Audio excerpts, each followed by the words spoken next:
Welcome to Beers and Biscuits, a dogcast for the rest of us. I'm Karen. And I'm Nicole. Grab a beverage, give your dog a biscuit, and we hope you enjoy this conversation. Yes. Yes. So this was fun. Um, this episode got into a lot of feelings, a lot of emotions, a lot of how to really understand yourself and your emotions and understanding like how that connection can be like with your dogs. And it was really a great episode featuring Sparrow Weiser from Weiser Ways. It's very exciting. I loved having him on and Mhm. talking about his experience from everything from how he got into dog training to up into where he is now, focusing more on taking back board and trains from the Mhm. negative and making them into a positive. Yeah, So the work he is doing is really going to be something that we're all going to be wanting to watch and keep some tabs on. right. Right. And when you said like taking back the board and trains, right? Because it's typically a red flag nowadays, right? Because it's been so, what's the word? Ruined. I'm going to say it. It's been ruined by the balance community, right? That just you drop your dog off somewhere, they slap a shock collar on it or a prong collar on it, pop, pop, pop, zap, zap, zap. Come get your dog in 2 weeks. They've charged you $5,000 and your dog is quote unquote fixed. Um, or as we like to say, their behavior has been suppressed. So, rightfully so, board and trains have gone downhill, right? It's not generally recommended anymore. It's hard to find a board and train that the person conducting the board and train is actually R plus positive reinforcement. Um, I have seen far too many say that they are, and then have clients come back and say, well, they said they were, quote, rewards based or positive reinforcement based, and then they get sold a bill of goods that includes slapping a shock collar on their dog. So it's refreshing to see Sparrow approach this in a much needed positive way. And like you said, taking back the board and trains. And just a lot of the things that he speaks on in this episode are something that we do need to be speaking about more. And specifically, not just the importance of taking back board and trains, but where he focuses a lot on the active listening with his clients. Hmm. And sometimes, even as positive reinforcement trainers, we can get so focused on the end goal Right. that we forget to listen to what our clients are actually saying. So I Yeah. think it's really important for everybody to listen to this episode.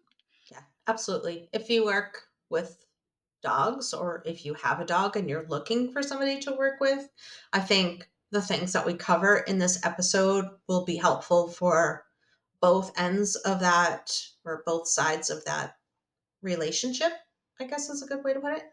Um, and for guardians listening, things to look out for, what the refreshing thing about Sparrow and what Sparrow's doing is that it's a completely different approach to the traditional board and train. And so, hopefully guardians listening to this would be like, okay, well, that's if I'm going to do this and I need to do a board and train for whatever reason, at least now you have like a benchmark, right? Like these are the things that you should be asking or looking for. Um, if you're going to pursue that. Absolutely. So then I guess without further ado, let's get into it.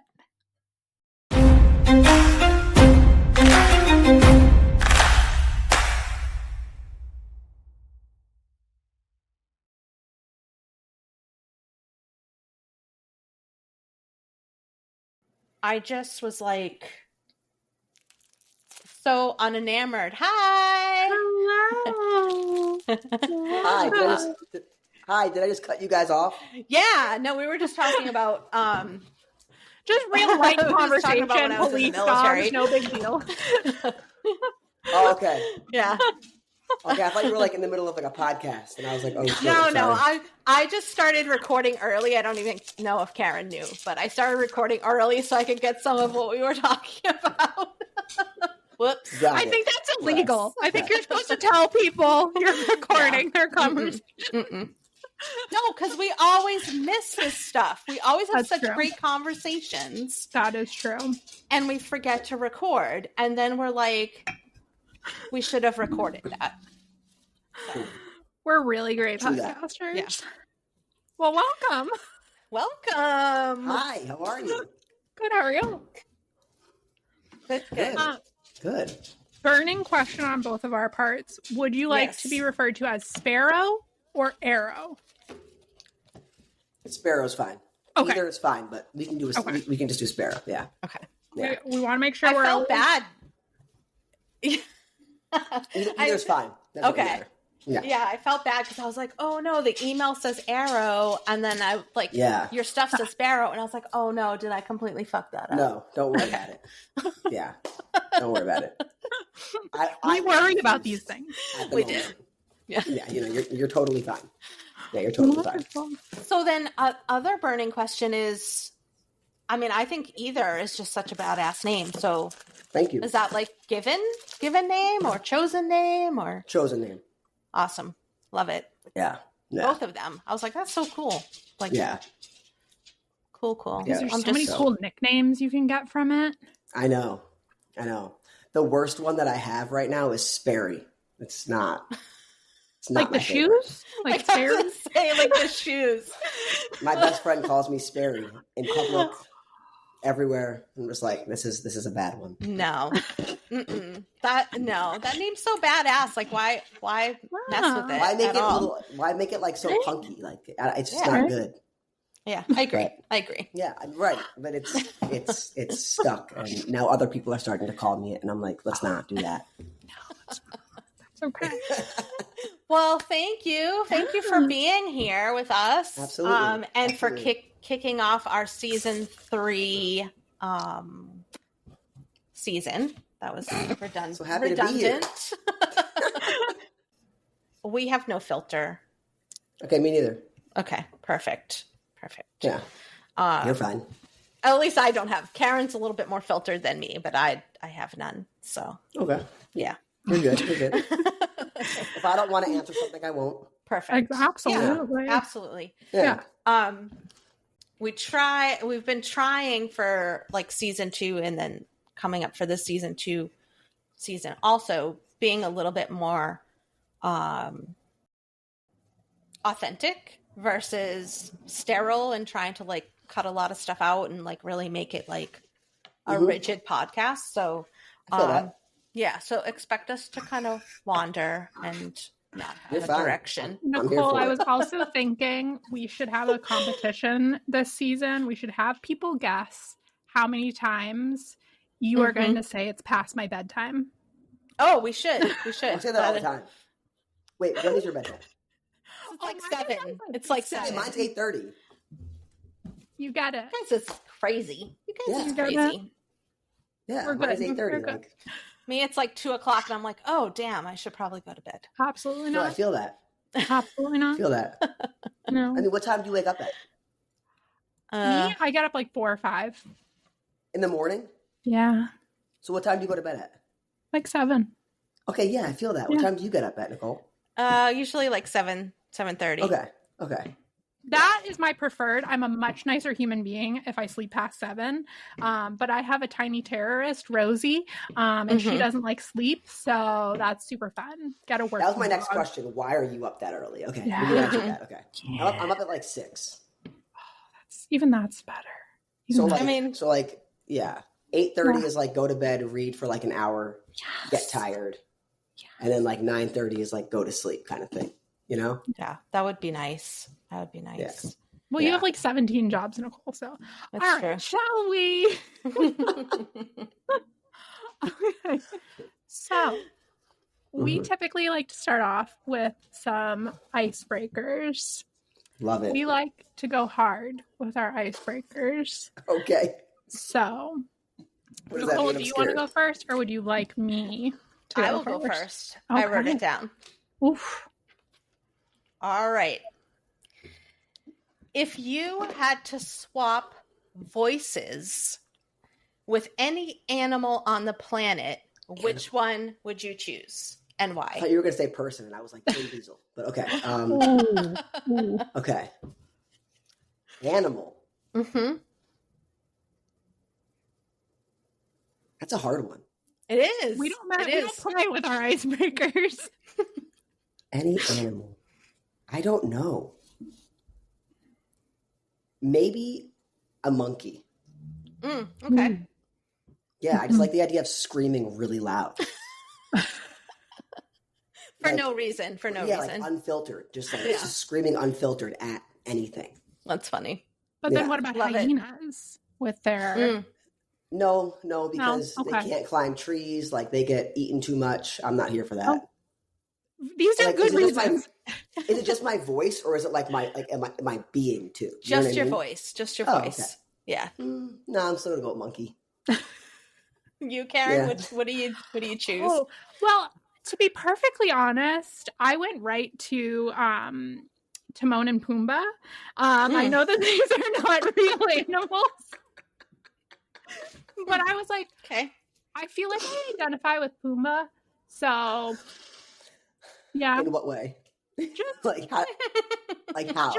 just a what is he, a warthog? Just Yeah, a warthog. just living my best life, rolling Nice. around. Happy Snorting. to be here. Snorting and rooting. Yeah. Okay, Okay, maybe I'm not here for it. snorting. Okay, we're not snorting anything. I take my Adderall how I'm supposed to. Okay. What about you, Nicole? I would be a turkey.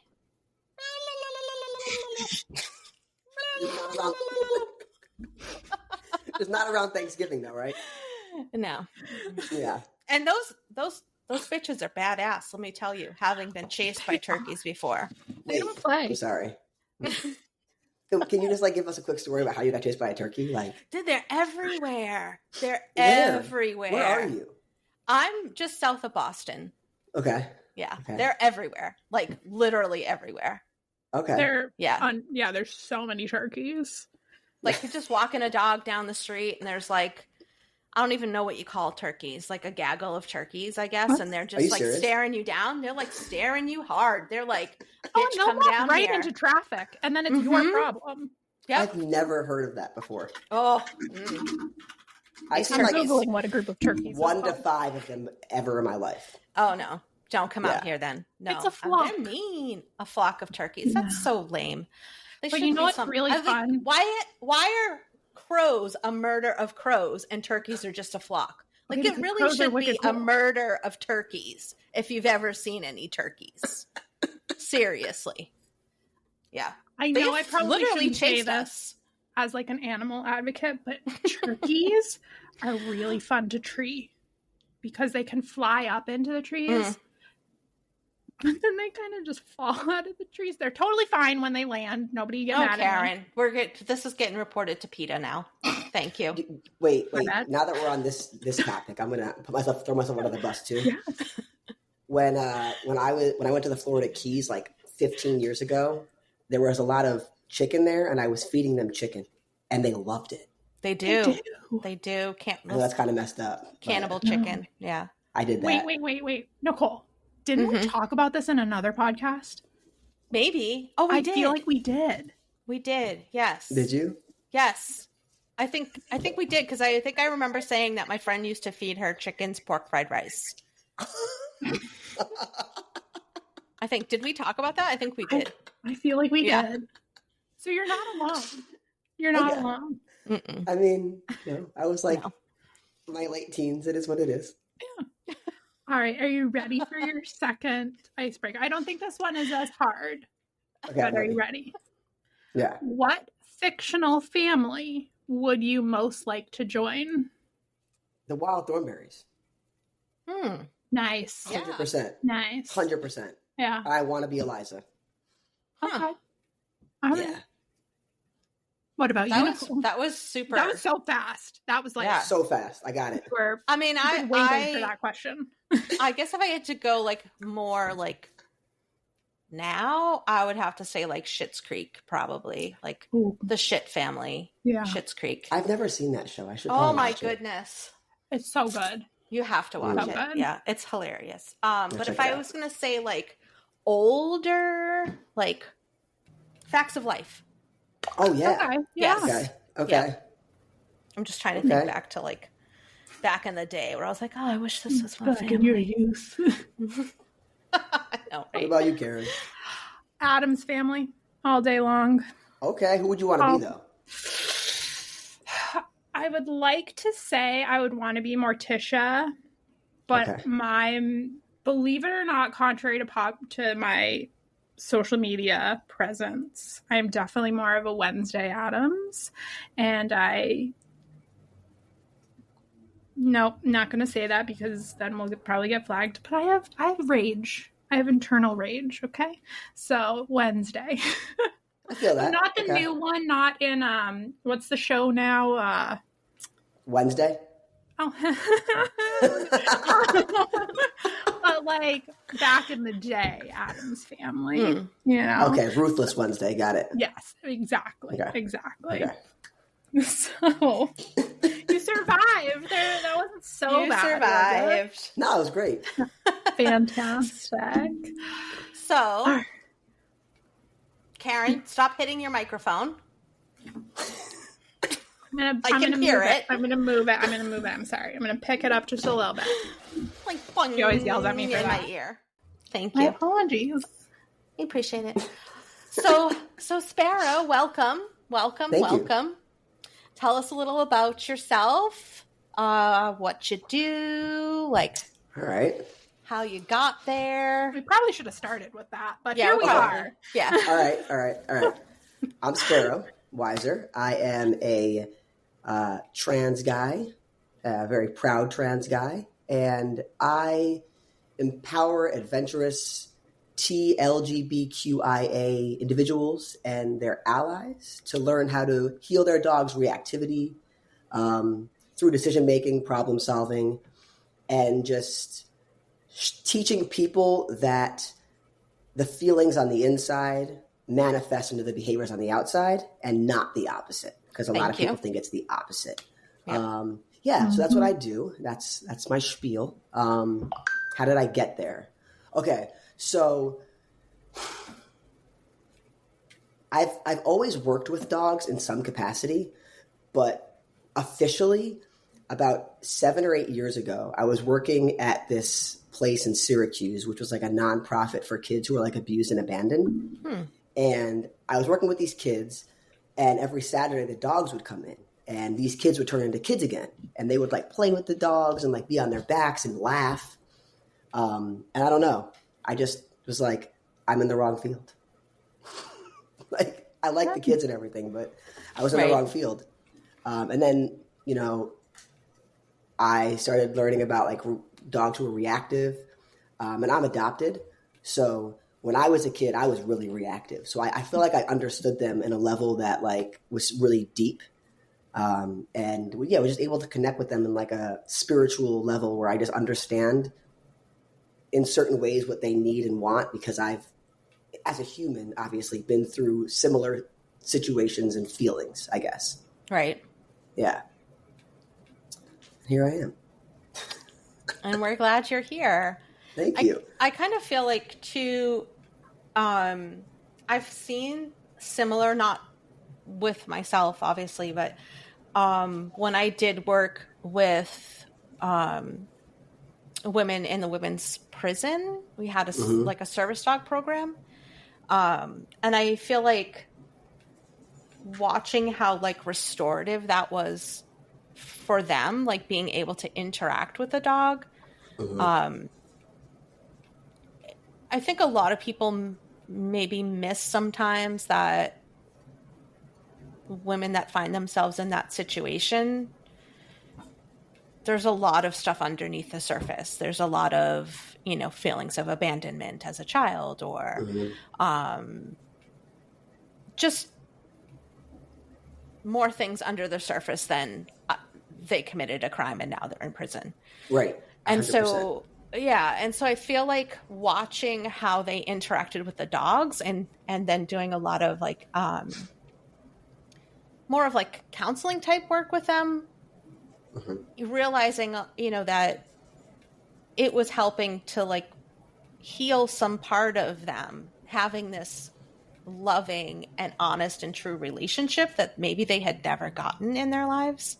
And how like restorative that was for them. So I can imagine that, seeing that with the children too, like, yeah, definitely. It was really nice, especially because kids, I don't know, like kids who are traumatized have a really hard time, and adults who are traumatized have a really hard time too.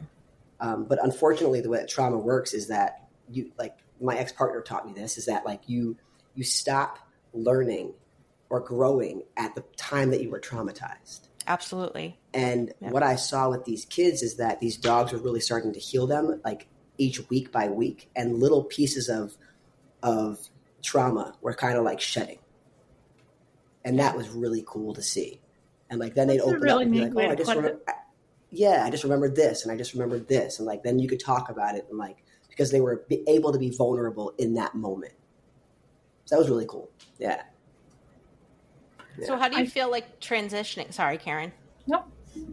How do you feel like transitioning that, seeing that with the kids into seeing that kind of growth and getting past trauma or working through trauma with the dogs themselves? Like, yeah, that's a great question.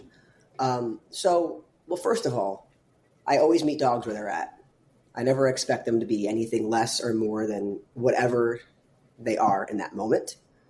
So that's like one thing. I never put expectations on them. And I always have conversations with the guardians about these expectations that they have for their dogs. And I'm not saying don't have any, but when we come into any kind of relationship or contract with an expectation, then we have all these rules put on things that make it really difficult to be able to work through the trauma or the feelings. So that's the first thing I do. And then the second thing I do is I don't ever correct a dog or ask a dog to do something other than what they're doing. So I will give them a different choice in the matter and hope that they take that choice from here and there. And they will eventually, right? But never will I stop them or make them do something that they don't want to do. Right.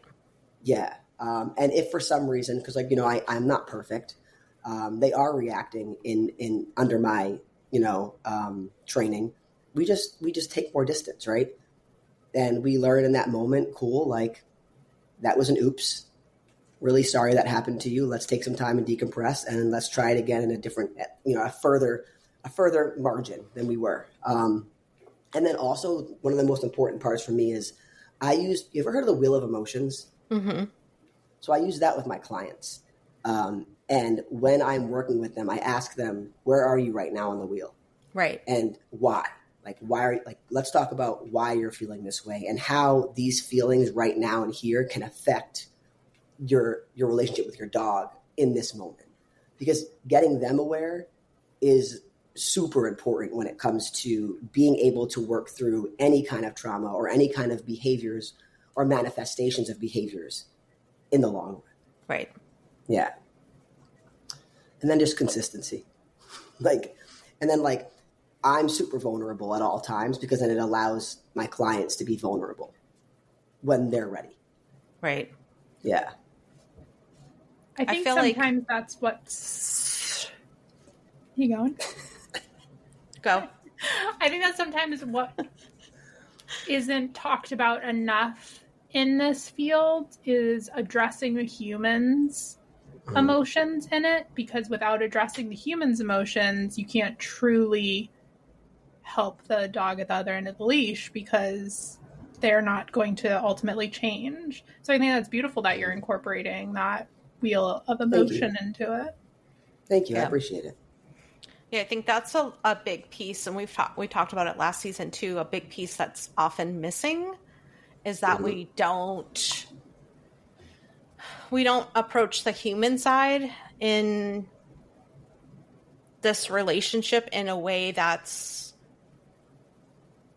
healthy for the humans, right? So, Yeah. you know, I talked a lot last season too about doing things like active listening with clients, like, you know, how can I let a client know that I am hearing them, right?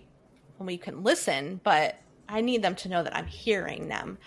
And so, you know, a lot of times, like working with clients in a more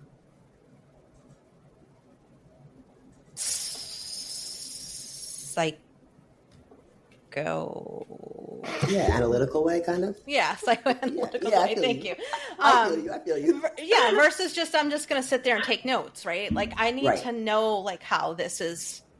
You can say, "Oh, this is affecting our lives," but unless you can articulate that to me and I can show you back that I understand that, like just saying it's affecting our lives is, you know, not enough, I think. And a lot of times people will just stop at that. Like, oh, this is, you know, this is having a negative effect on our family. I was going to say something else and then I completely forgot. The power we of do this editing. a lot too. It's okay. It's okay. What was I going to say? I was going to say something. Did you have something to say, Sparrow, while she's rebooting? Yeah, what I was going to say was it's also an extra layer because I work with, you know, trans and queer folks.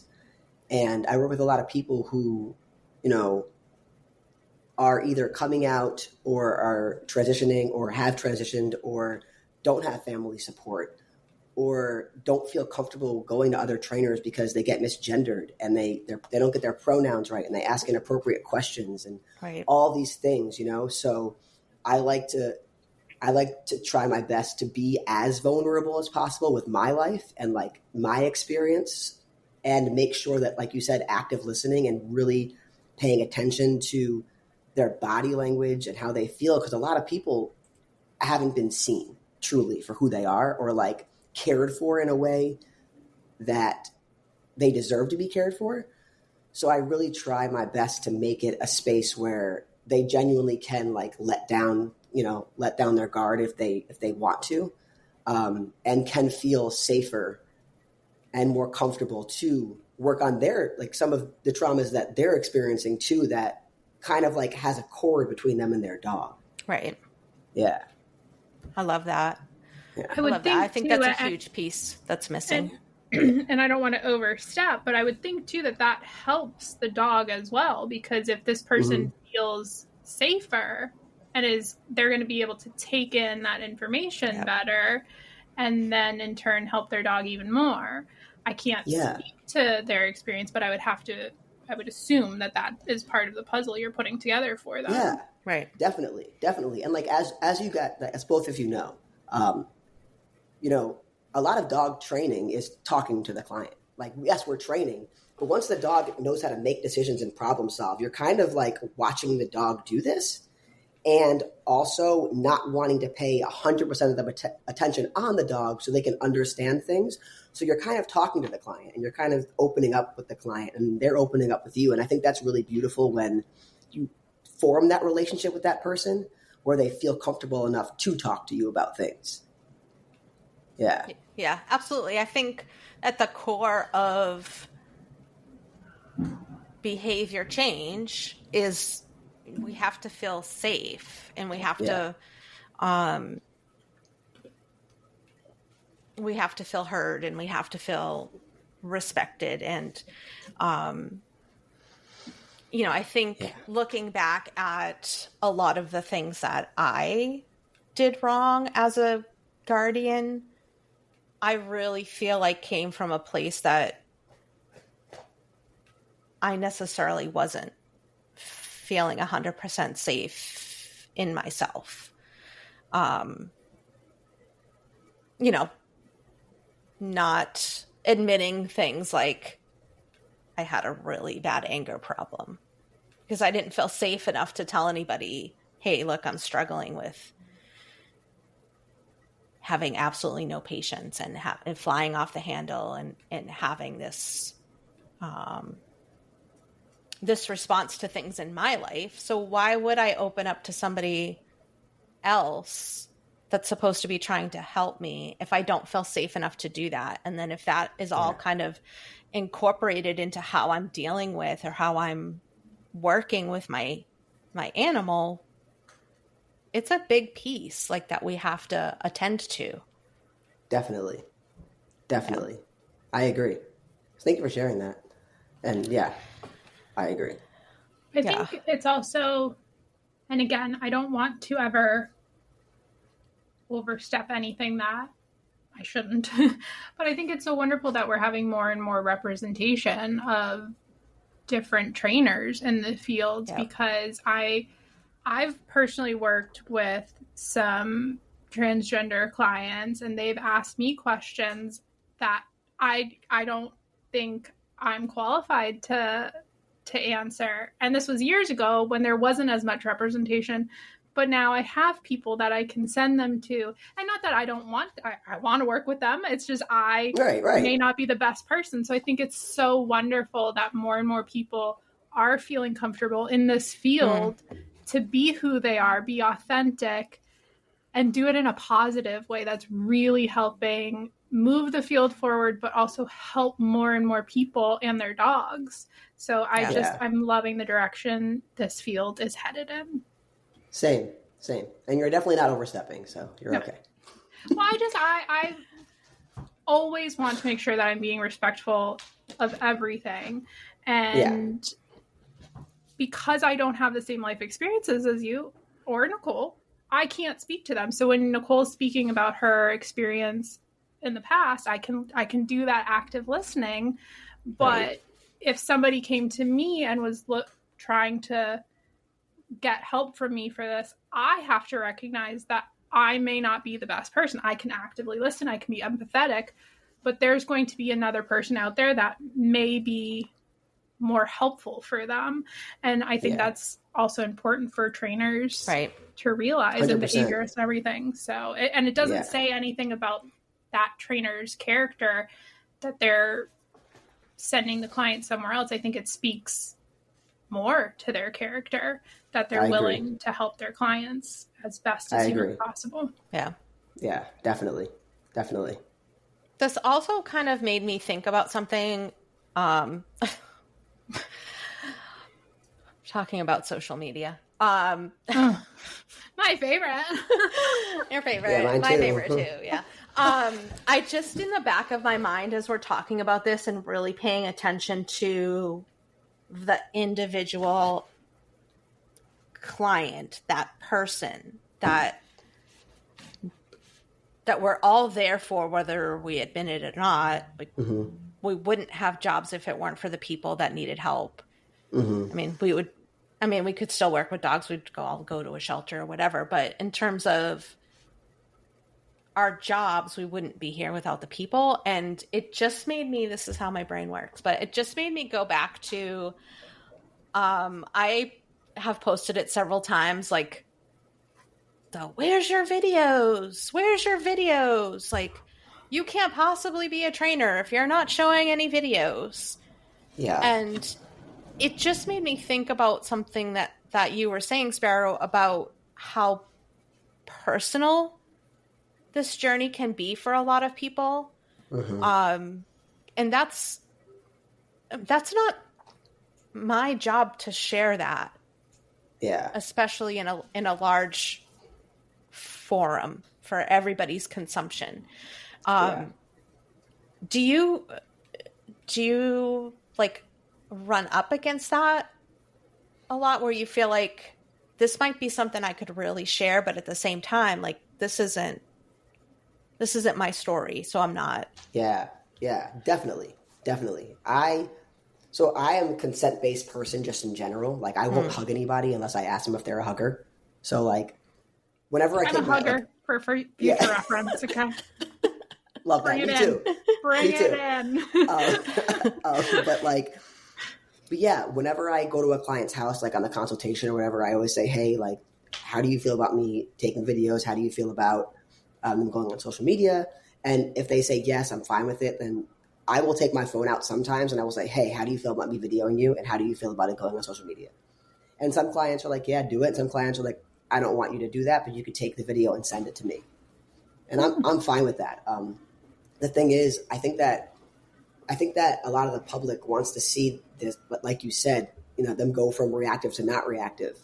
But when the dog is reactive, I'm on duty. Right. Like I'm doing stuff. I don't have time to have 10 arms. I don't have 10 arms, number one. Right. And I can't just say, okay, well, this dog's going to be reactive for a second. Let me take a video, because that's not ethical in my mind. Right. No, I agree. Yeah. So if I have somebody with me who's taking the video, that's fine. But I'm not going to stress the dog out in order to get something for social media. Right. If that makes sense. No, it does. Yeah. Totally. Yeah. I just find like a lot of times, like it just goes back to, this need to have acceptance or have whatever on social media versus really looking at the human person that you're dealing with. And these journeys, especially Karen can attest to it with having like a reactive dog, that's like deeply personal. There are a lot of emotions that go on with that, from guilt to, self-blame to, a lot of things. And I always maintain, like, even if I did ask somebody, I still feel like that's such a personal endeavor to them. Like everything that they are going through in that journey is just so personal to them. And it's like, I don't feel the need to share that. And it's like, do you feel like that's like has been detrimental at all to have maybe not that same level of? Well, to be honest, you're not the client for me if you need to see that. Like, I don't know. That's just me. I'm also very like picky. Like I'm just because I also don't want to walk into a room and then be like, oh, you're trans, like this, like asking all these weird questions, because I've had that and I'm not very comfortable in somebody else's house, in their space and in their energy, making me uncomfortable. So yeah, if they need to see all these things and their ego is speaking so much, I don't feel the need to have them as a client. Or we could have a discussion and I could say, hey, look, this is why, this is how I'm feeling about this. Can you understand it? And if they can understand it and we can have an open discussion about it, then yeah, we're fine. But if they're like, nah, like that's not going to work, then I'm just not the person for you. Right. Yeah. Well, I just find that even so, I'm a little. People come to my facility for training versus me going there, and I just see the level of embarrassment that they will have if their dog pees in my space. Yeah. And so, like, I have it in my contracts. They have, like, they can agree or not agree to being filmed. I rarely film because I just forget, but just the level of when their dog pees, how embarrassed they are, and I'm just like, it's pee. If I was worried about pee, I'm in the wrong field. Right. But because they're so embarrassed by just that, I couldn't imagine blasting what else they're going through, because that would have to be even more embarrassing for them, I would assume. Yeah. Yeah. Yeah. And like, I think the key link here is what I tell all my clients, and sometimes they get really emotional about it, is you are not your dog. What your dog does not represent who you are as a person. Yep. You are two different beings who happen to live and coexist. But their behavior has nothing to do with your character. And people wrap themselves up in their kids' behavior and their dog's behavior, and they forget that they're their own being, and you know, you can't control something that has their own, you know, brain, essentially. Right. You can work with them, but you know, the embarrassment that they're feeling is like, oh my God, this is a reflection of me.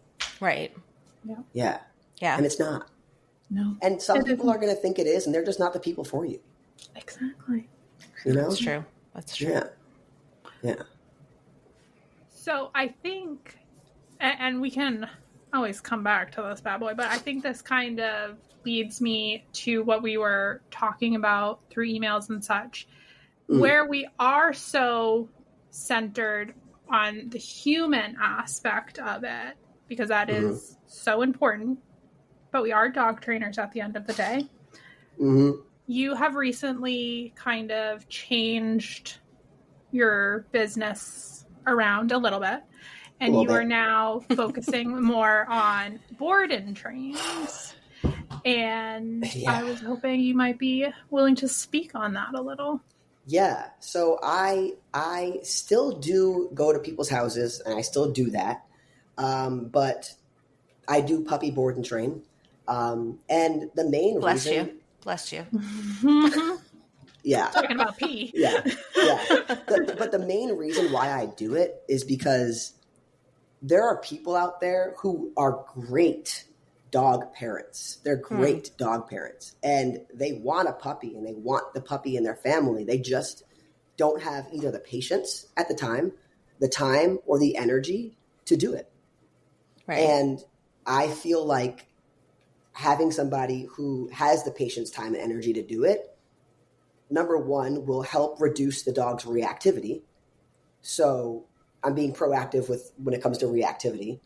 And number two, you can now have a lifestyle that you want with your dog by your side, instead of being frustrated that they're not doing things that you want them to do.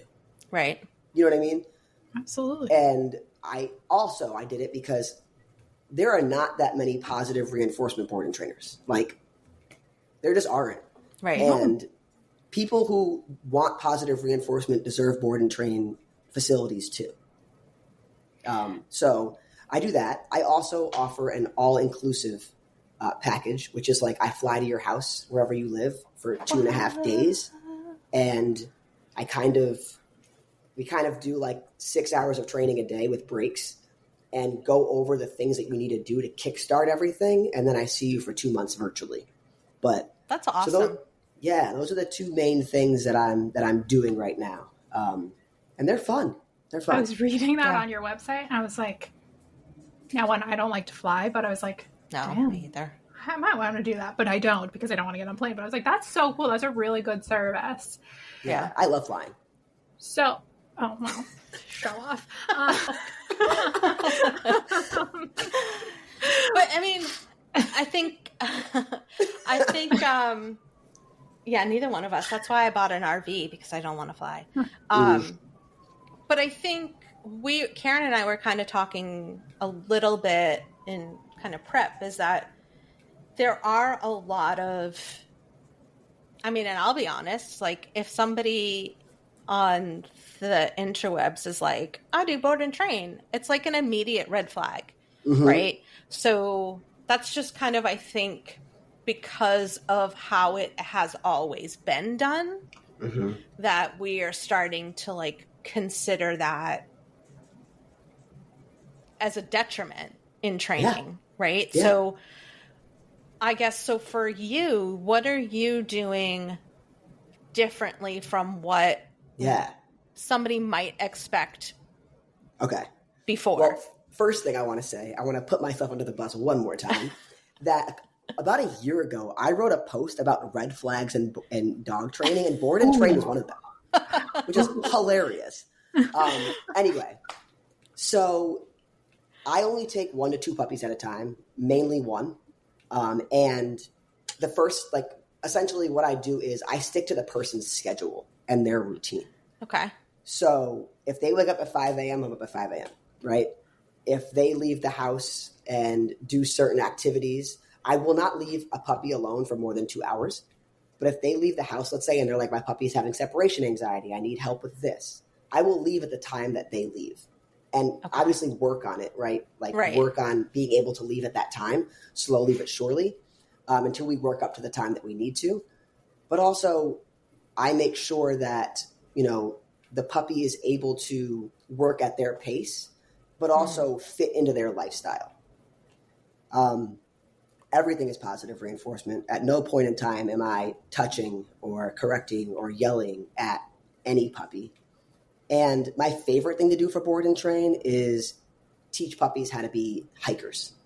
You know, how to pull over on the hike, how to come back when there's a dog or a person or a horse, because there's a lot of horses here. How to in Maryland, there's a lot of horses.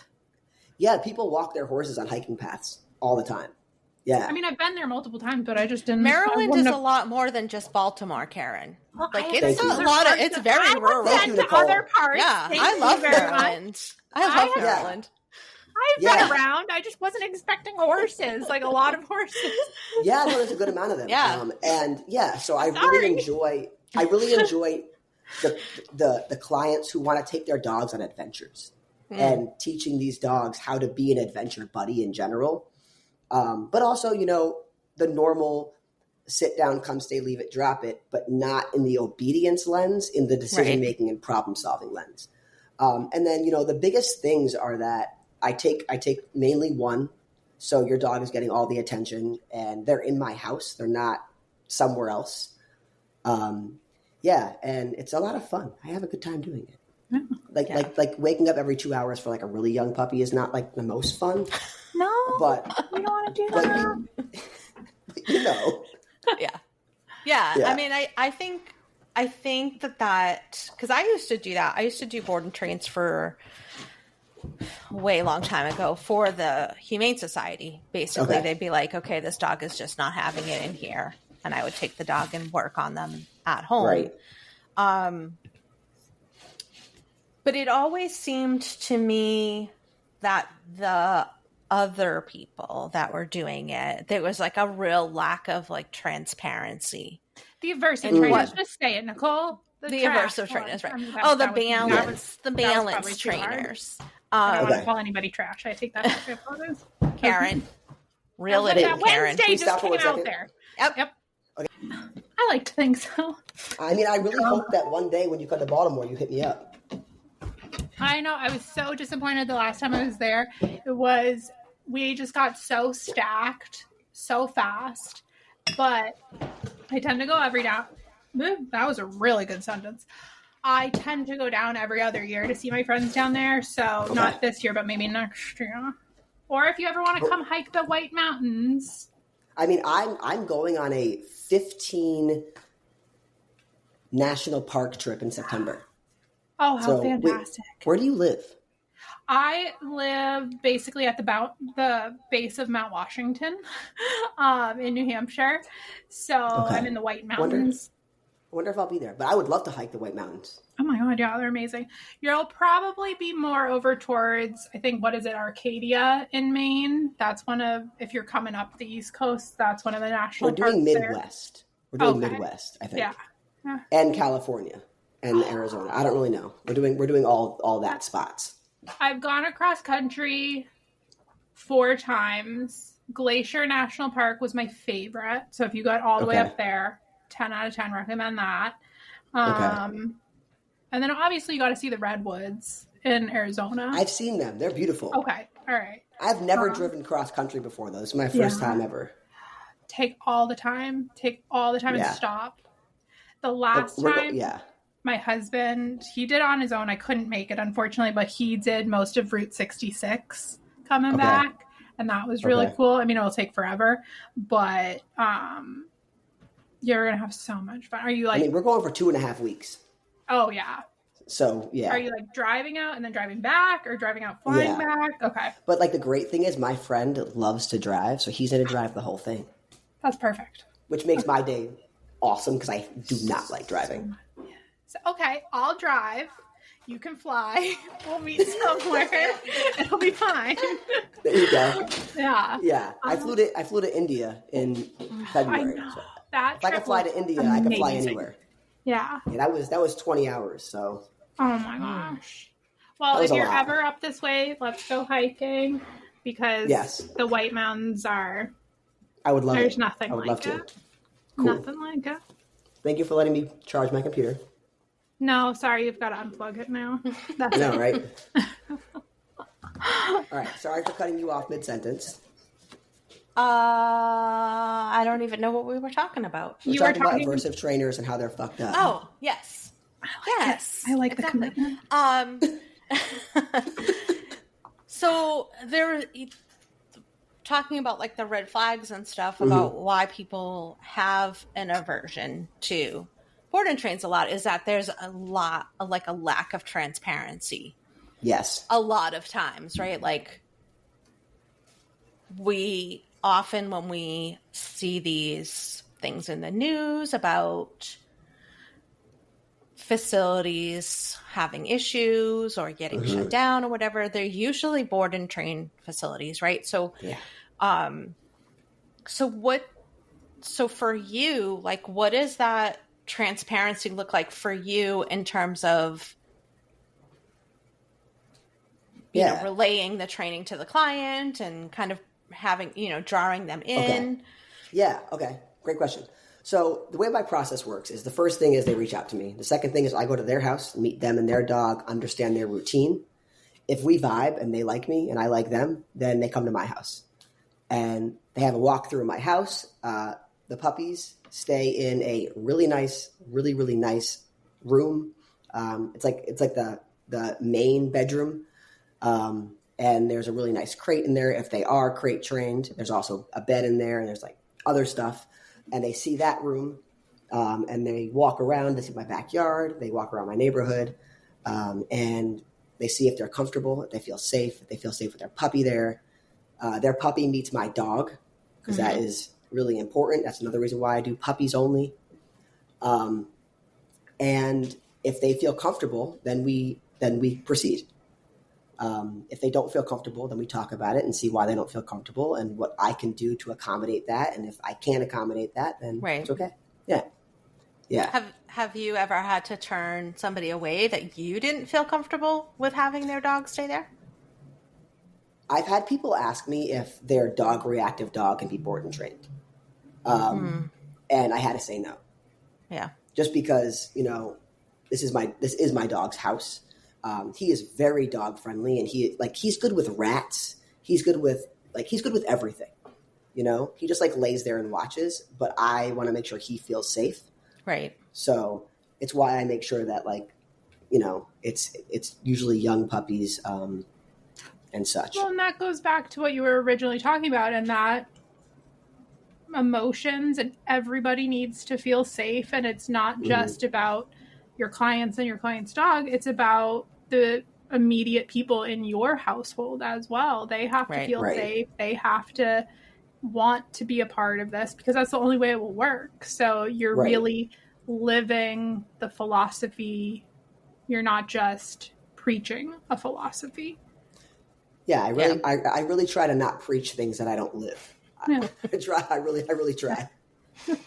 Yeah, I mean, I feel like a lot, like kind of what Karen's saying too, is a lot of times, you know, maybe for newer trainers, maybe that they feel such a push to take all the clients, right? Take all the clients and I got to take all the jobs and I can't say no to somebody. If somebody contacts me, I can't say no. And so they kind of get locked in sometimes to these situations that aren't the best.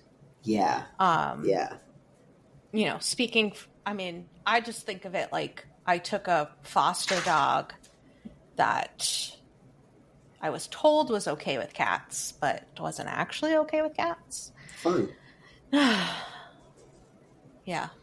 And I just think like, you know, my cat is not the type of cat that would be like, okay, just put me in a room.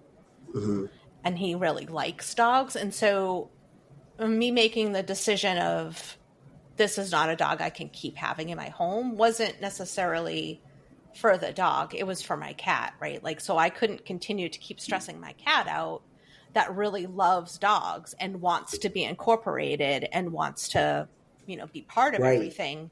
Yep. Just so I can work with this dog. And so yeah, I feel like a lot of times, like, we just get into those traps of we have to take everything and we have to work with everyone. I was like that when I first started. Like, I took, like, my first ever case was my hardest case of all time, ever. Yeah. And I was like, wow, if this is dog behavior, I don't know. You're like, forget it. It was like, oh my God. I was like, what am I doing? Yeah, like, I knew what I was doing. Like, I knew how to do what I was doing, but I was just like, this is a test. Yeah. Like, I do want to say crazy. one thing to that, though, because I feel like there's going to be people out there that maybe hear all of this and get discouraged because, not to make it about myself, but I'm good at that.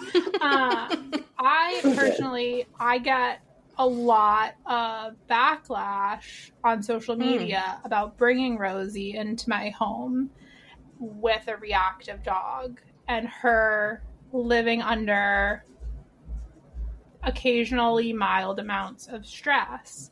And I'm not just talking about me. I'm talking about the people that have dogs of their own, and unfortunately a family member will pass away and they have to take in another animal. So while we can all do the best in what we're all saying here, it sounds wonderful and fantastic that we're prioritizing everybody's emotions and feelings and safety.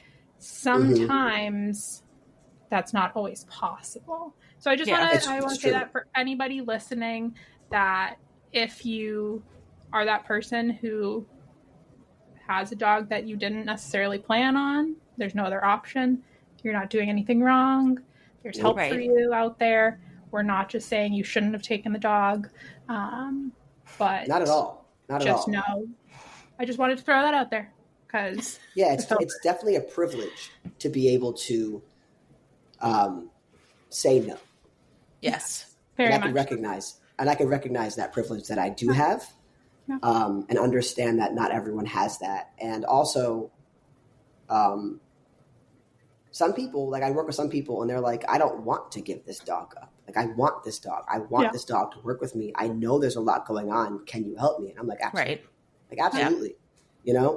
And sometimes we rescue dogs who in the shelter are super docile because they're so stressed, and then they take them home and 2 months later they're super reactive, Yeah. And that's, absolutely. I mean, it's a lot of my cases, right? It's a lot of the people that I work with. And that's also hard, but these people are like, they're like, no, I'm not going to give this dog back now. So I totally understand that. And I would have the same feelings. So as somebody who's working in the field and, is able to have space, I do like to make sure that my dog feels comfortable in his house. Absolutely. And that's so important. I wanted to call attention to the other thing important. just because sometimes people it is. Don't it is. And it. I do like, Sparrow, how you said too that it is a privilege, right? Because I guess I'm thinking of more of it from like a standpoint of we're all seasoned trainers, right? Like, we're not just starting out, right? But to that point, it like you're saying, it is a privilege. If I'm just starting out and this is something that I might need to have as a job that supports my life, then I might not be able to have such flexibility in the clients that I take and don't take. And so I think that is a very important distinction too. Yeah. So thank you for that. Thank you for reeling me in on that. With what you were saying, and if you want to share about the case, you certainly can, because I would love to chat about it. I just don't know what your time limits are. But my question ultimately will be, what would you tell your younger self that took that hardest case you've ever had? What would you say to them now? And like I said, if you want to share about the case first, you're more than welcome. Yeah. There you have the space. So I was living in the UK. That's where I got my master's degree in animal behavior. And I was volunteering at the Dogs Trust, and I was working with the behaviorists there. And I was working with a lot of cases that were very difficult cases. And so I started my website and I put my stuff out there, and I got hired in the US that day. So, and I was flying home a week later. So I was like, all right, we got this. Like I've done this. Like I've done over 800 hours of work with super reactive dogs. I could do this. They filled out the consultation and it was great, but they weren't completely transparent with everything. They had to admit that their dog bit like 8 people. Super. And sent some people to the hospital. Oh, even better. Yeah. And has also been in multiple fights and was super abused as a puppy. Oh. I should have said trigger warning. I'm really sorry, trigger warning. So I listened to what this forum said, and I was like, okay, like nicked somebody once, great. We can work through this. So I get to the house and I'm like, let's meet outside. And like this person is very chill. The dog, to this day, I don't think I've ever seen a dog that angry. Looking at somebody. Right. And like in that moment, I said, if this leash snaps, I'm dead. Oh, jeez. Like, period. Like I am in, excuse my French, deep shit. Oh, we like the bad words around here. Don't worry. And he was just like holding it with one hand, like chill, like this. And I was like, hey, I need you to hold that leash a little bit tighter. He's like, oh, nothing will happen. And I was like, no, trust me. Like, and it's not the dog's fault again. Right. Right. Like this dog is acting out of, now that I know this dog really well, me and this dog are now best friends. They will lay on me. Aww. I've watched them. We are buddies. Aww. Yeah, we're best friends. But like at that moment, she didn't know me. Right. And she was ready to go. Yeah, and he was just very chill. And in that moment, I was like, okay, so he obviously, somebody didn't tell the truth on this forum. Something happened. Right. So, yeah, we met and I was like, okay, look, like we're going to have to meet another day. We're going to have to meet somewhere else in a huge park where I'm really far away. It took 20 sessions, 20, for this dog to not be 10 out of 10 angry at me. Wow. I'm talking about just being able to like be 150 feet away from me, right. Not wanting to like genuinely do something. And from there, they started opening up and they were like, yeah, she's gotten out of the house and like sent a teenager to the hospital and has sent, you know, a lot of people, like has held on, has done all these things. And I'm like, okay, like she's never been reported. And they were like, oh no, like we kind of just left. And I was like, okay. So it was just like a lot of things that were like happening in my mind. And I was like, I could see this in this dog's behavior. Yeah. And this is my first case as like in my job. Pressure. Right. Yeah. Not under the mentorship or under the umbrella of somebody else. Like, yeah.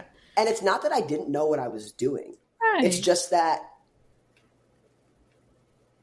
the people that I was working with did not see it as the big deal that it was. Right. So like they would have her off leash sometimes. And like for me it was like that's a problem. Right. And it is. For them it was, well, it's 6 a.m. Who's outside? And I'm like, well, I am. Yeah. Hello. Me too. Right. And the scariest part of the case was when a little kid was coming up to us. And I said, hey, let's walk away. And he's like, oh no, this person has seen this dog a few times. And I'm like, seeing them and touching them is two different things. Let's walk away. Yeah. So at that point, me and her had a pretty good relationship. So I grabbed the leash and we walked away, but the kid started chasing us. And the dad grabbed the kid And luckily I had the leash. So she went to go snap, but we were far away enough where nothing happened. Oh my gosh. But if I didn't make that decision right then and there, who would have known?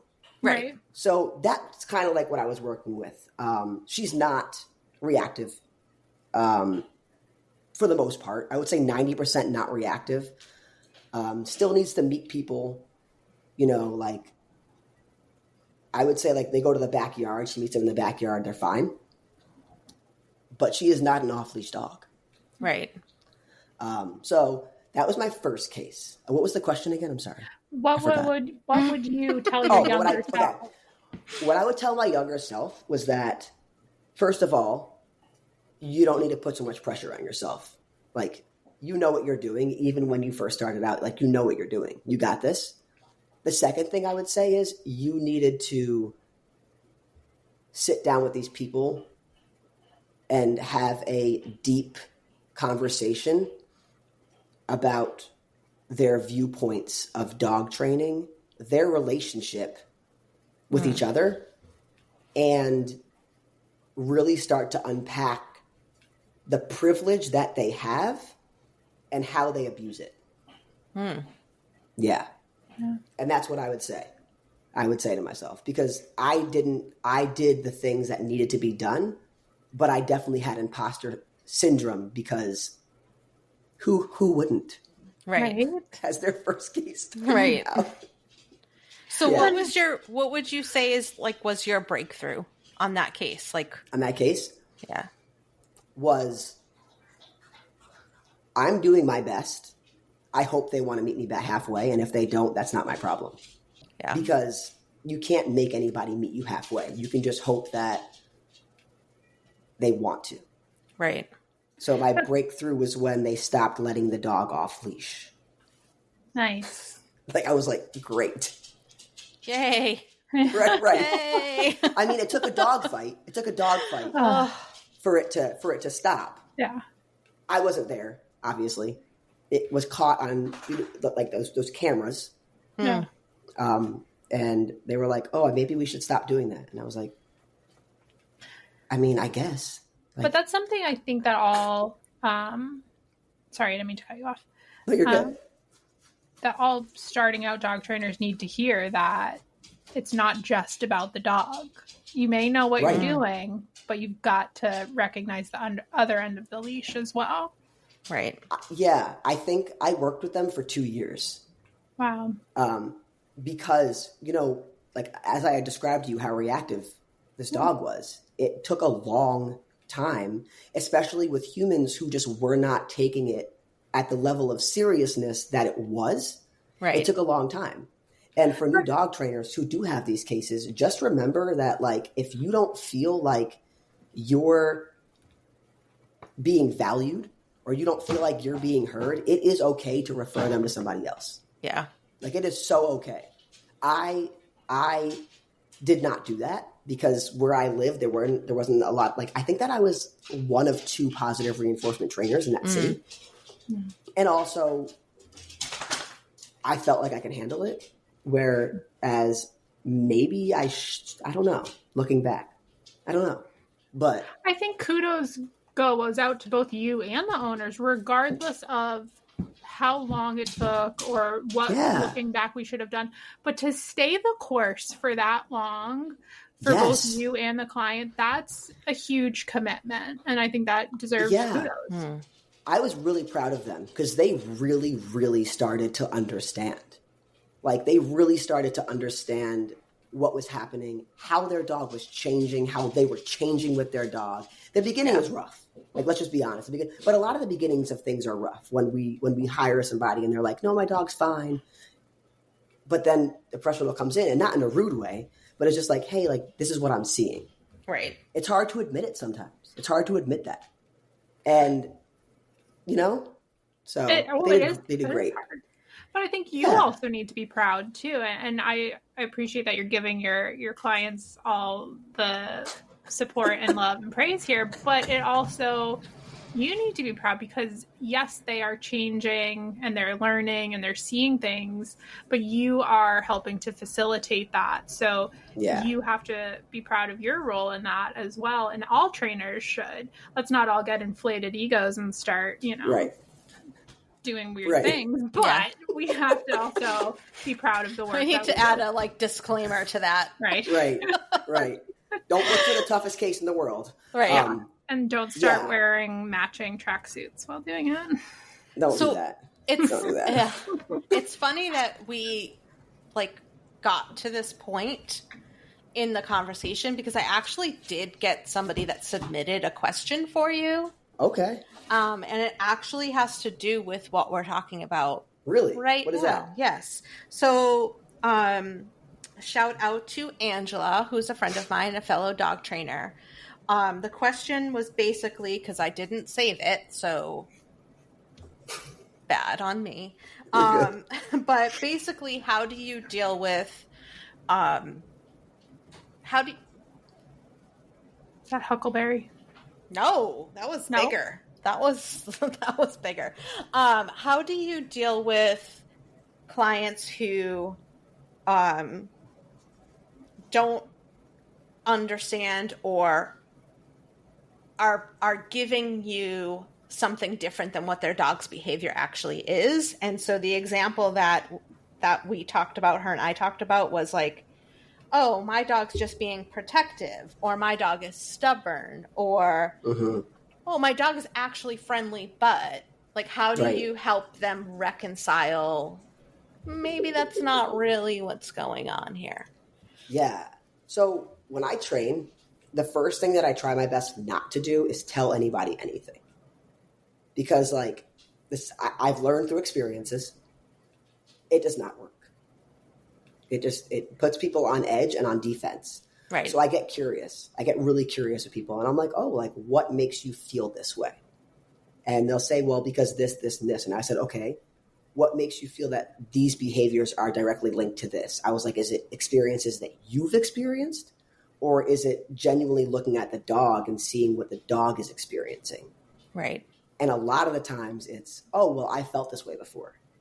And we can't do that. And I don't tell them that. I just say, well, maybe your dog is feeling a little bit different. Let's look into what's happening and let's go over it again and see what we're missing. And kind of look at it that way. So then they become more curious as well, instead of being on defense and just not wanting to look into it. Yeah. I love that. Yeah. That you're, instead of telling them what it is, you're helping them arrive at that conclusion on their own. Yeah. Which I think is also very helpful. Yeah. Because when I started out, I did not do that. Yeah. I mean, you learn things, right? When you first start out, it's like a rough road and it's cute. You learn along the way. Mm-hmm. Yeah. I mean, we still do it. I just did it. What the hell is that noise? It's not me. I'm not hitting my microphone. I know. I'm watching you like a hawk. I'm watching you. But that client that I referred. What the? I'm not hearing anything. Me neither. Me neither. Are the ghosts getting active in your house? Wait, I did hear something just now. It's like a knocking. It is definitely something's happening here. I'll be right back. I'll be right back. Hold on. Sounds good. Okay. Is that okay? Still vibe right here. Toby. You guys is crazy. So dumb. What happened? I'm echoing. I think Sparrow took his things out, so that might be why.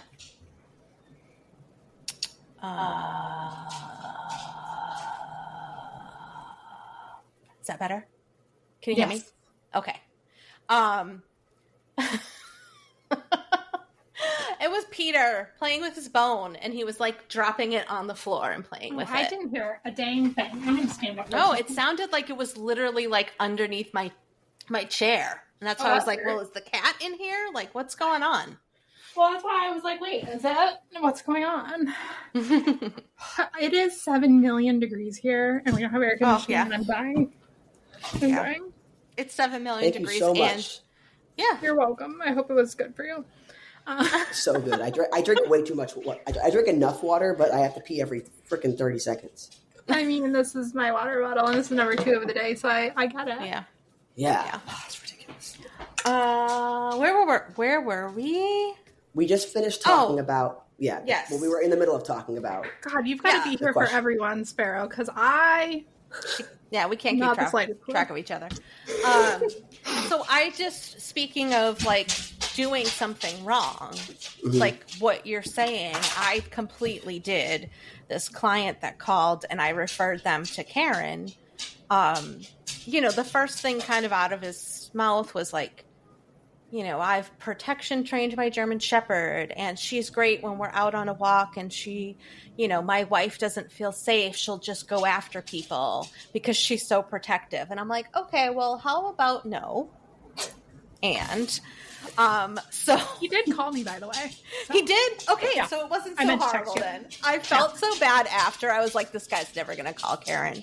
Like I totally screwed that up by just being like, no, it's probably not.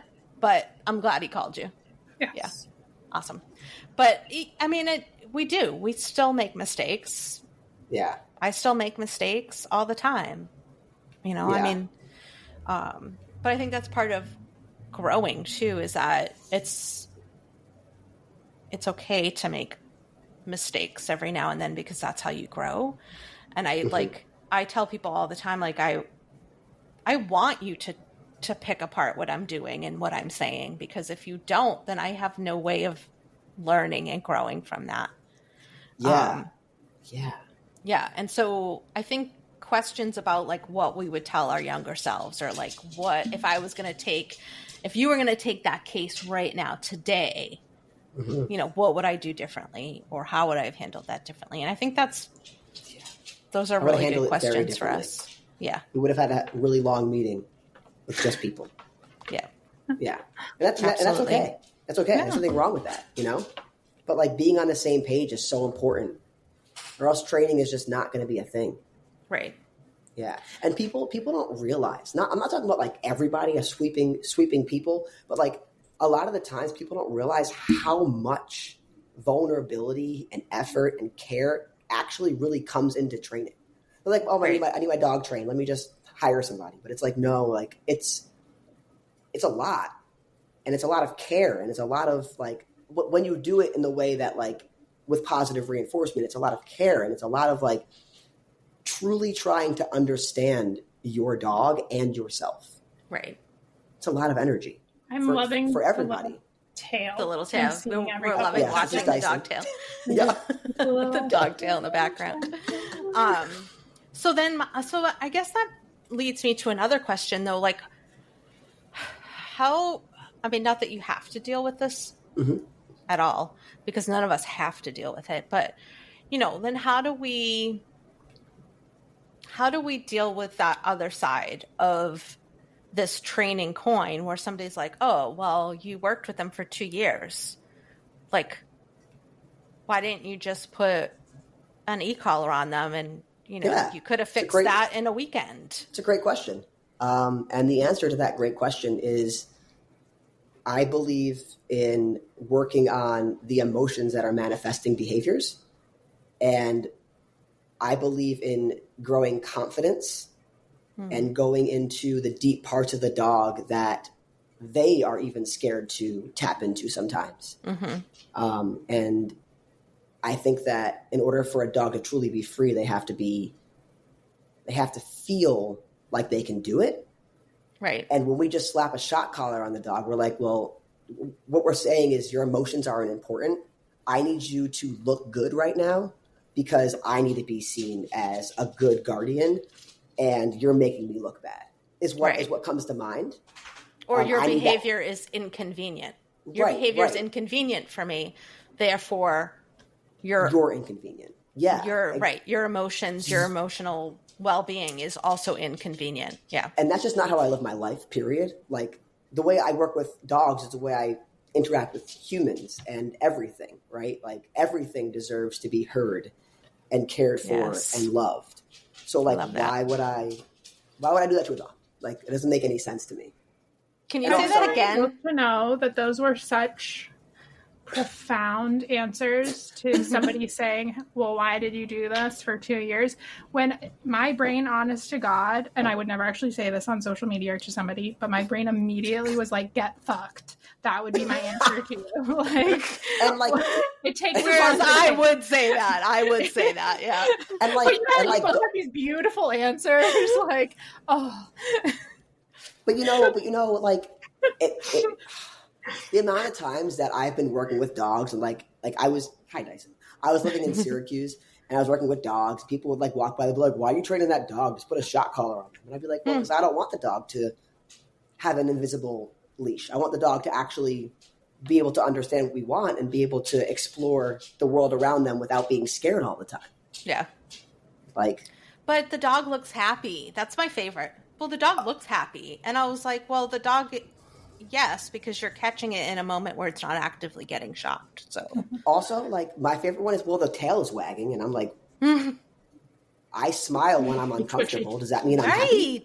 Yes, thank you. I laugh when I'm uncomfortable. Am I happy? I don't think I am. It's dark humor. That's my favorite. The trauma. Like, Yeah. Or like, it's just a dog. They don't have feelings. And I'm like... That's the perfect example of a get fucked right there. Yeah, and I look at them and I'm like, do you really feel it? Woo! We didn't mean you, Dyson. We didn't mean you. Definitely not you, darling. You okay? Why don't you just relax? No, relax. He got caught in a cord. Oh. And now he's upstairs. Yeah. But what was I saying? Yeah, those really get me. And sometimes I'm with a client and my client just curses them out. And I'm just like... Love it. Or like they'll look at me and I'll be like, just ignore them because they don't know what they're saying. Yeah. You know? But when I'm alone without a client, I'm just like, what? Yeah. Yeah. My lower self comes out. Yeah.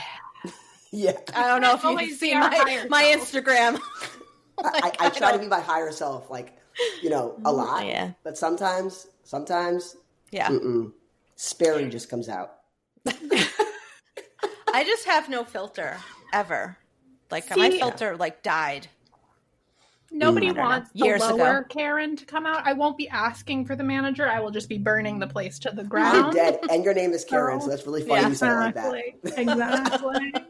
I don't ask for the manager currently, so I'm not. No, I try not to be a Karen, but yes. So, any topics that we haven't touched on, anything you want to bring up, any questions you have for us, anything as we start to wrap up this episode? I'm trying to think. I guess if you're trans or queer and you feel like you haven't found anybody that understands you or you could talk to or open up to, and you have a dog that you really want to work with, no matter where you are, no matter where you live, I am more than happy to work with you if you feel like we are a good fit, if you're liking what I'm saying. I would love to have a discovery call with you and just even just, have a talk. Yeah. And that leads us to one of our last questions. How can people find you? How can they get in contact with you? All right.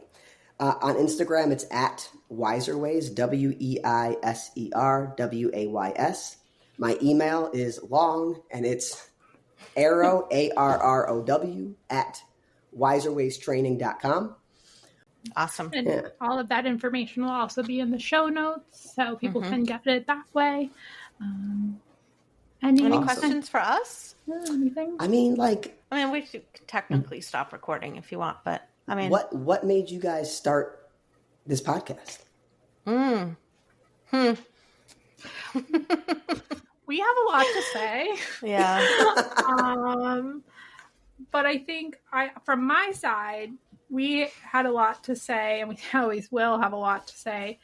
But we also wanted to showcase others because from my perspective, when Nicole and I get going, sometimes we can be a little mean. Sometimes. Sometimes. And I don't need that qualification always. But I also don't think that's an accurate representation of us. So I think bringing other people in really helps. And I think a lot of podcasts, at least, not that we changed or anything like that, but previous podcasts were more just about teaching behaviors or how to deal with this. And nobody was really addressing the human aspect of it. And we really wanted to showcase that. But I can't speak for Nicole. That's just my take. So, I mean, I feel the same. I feel like we've revolutionized the podcast industry, just like, But no, I feel like what Karen is saying, that for the most part, a lot of the podcasts out there are for, I'm going to talk to you as a trainer, and we're going to talk about training versus, and I want people to be able to feel comfortable telling their story about things versus you're just coming on here and telling us how to train XYZ, or we're picking a concept like, come on, Sparrow, let's talk about operating conditioning today. And so I feel like a thing that was missing for me in a lot of listening to a lot of other podcasts was that nobody was really getting to the emotional side of things. Like we've had a lot of like guardians on that have told their story about what it's like to go through, like, say, having a reactive dog or going through a dog with, that's end of life. And so I feel like that was the piece for me that was missing. We can talk concepts all day long, you know what I mean? But there's a whole other side to what we're doing. Yeah. That I think nobody really is highlighting, I guess. Yeah. Yeah, I definitely. think I would also just add that Nicole and I, we met in kind of like a Instagram group chat. Okay. And we both walked away with kind of a shared experience of nobody was listening to each other. They were all just talking to get their point across. And like you were saying, Nicole, we have to have those conversations. You have to address the guardian. You have to actively listen. You can't just listen to respond or to prove your point. Right. And we wanted, not to unleash another can of worms or anything, but I think the biggest problem in the dog training field is that the two sides don't communicate, or they don't speak to listen. They speak to be heard. And two sides as in positive reinforcement balanced. and aversive? Okay, Exactly. okay, got it. Sorry, Okay. yeah, thank you for clarifying. And I think if we can have actual conversations where we listen to each other, that's when we bridge that gap. And it's just important to listen to people. Even if you don't agree with them, it's not my job to change your opinion, but if we listen to each other, we're going to get closer, I think. But yeah, definitely. Yeah, I think it helps. I think. Sorry, Sparrow, I just cut you off. No, you're there. fine. No, I agree. Pulled a Karen. No, you're fine. I agree. I think that the thing is, everybody wants to be heard. Like that's the whole thing of life, right? It's the whole thing. Right. Everyone wants to be heard, and everyone feels like they're not heard. Yes. Right? And a lot of people in general don't know how to. Like I'm actively working on this now, and I think I'm doing a very good job at it so far. But like working on not coming from your ego, like not coming from a place of, well, I need you to hear my point. Right. Whereas like maybe just listen and, just kind of just listen, not to say something back, but to actually hear. Right. Exactly. And I don't know. We all just feel like we need to be heard, and it's annoying. Yeah, absolutely. And I'd like to think that's what we're doing with this podcast. We're giving people a voice, and we're also listening to their voice. We're not just giving them the platform. We're engaging in that conversation, and we're learning from each other. So hopefully that's what we're doing. Yeah. Have you ever seen the movie Claws? Klaus. Oh, yes. Yeah. Okay. Where like the two families fight against each other. Yeah. It very much reminds me of the dog training industry. Yes. Like so much. You should watch it. Nicole. It's like one of my favorite Christmas movies ever. I'll look for it. Oh, it's a Christmas movie? Okay. Yeah. I'll look for it. It's so good, but like it really reminds me of it, and like how these little tiny bits of kindness are what like changes things. Yeah. I think too, like the bigger point, I mean, Karen knows how steadfast I am in my beliefs, I guess. Yeah. About training, which I didn't come to lightly. Like everybody's like, oh, no, dude, I was a compulsion trainer. I trained police and military dogs. So I did not come to this point easily, let's say. But I think bringing the guardian perspective to it, how these things make guardians feel, the things that they are going through. It's not like you've said, it's not just the dog. And that's the thing, is understanding that piece, I think, is what's going to hopefully find some common ground, right? Because everybody can just say, well, I'm here to help dogs. That's great. But how is, if we have the same problem and you're working in one capacity and your capacity is also very much entrenched in how is this making this guardian feel, and how am I attending to what is going on in this guardian's life versus I'm just fixing the dog for this guardian. I think understanding that is more of an integral piece than maybe we have been led to believe, I think is where that might start to make a change. Can I say one more thing? Because that just reminded me of something. It reminded me of, that's why a lot of the times board and train, if there's no training afterward, does not work. Right. Because if you're just training the dog and then saying, okay, here you go, but you're not training with the human after, you're missing that piece of teaching the human or catching the human in that mindset that was the dog, right? Like you're still holding the dog accountable for who they were, not who they are. And like you were saying that you need that piece, because you do. And that's why like so many board and train facilities need to have that, hey, we also offer not 2 sessions, like at least 2 months of training after, because 2 sessions, you're not going to be able to see that human do those compulsive things that they do. And I'm not saying it's bad. I'm just saying it just, we're humans, right? We do things because we're used to it. So like that's so important in that field also. Yeah, well, again, we also all do things differently. And it's that idea of listening. Are we actually listening? Are they taking in the information that we are trying to convey the way I'm trying to convey it? And you won't know that after 2 sessions. You have to continue because they could interpret it a different way. So we have to continue to meet our clients where they are. We have to continue to work them through things. So that's an absolutely important piece to the board and train. Yeah. I agree. Yeah. Absolutely. But so that's the spiel. Well, thank you. This has been awesome. Yeah, thank you for agreeing to this. So much fun. I really enjoyed this. Well, this is great. I'm glad you could laugh with us and have some fun. And thanks for sticking with us through our crazies. Absolutely. It's been a pleasure to have you. Yeah. Well, it's been so much fun.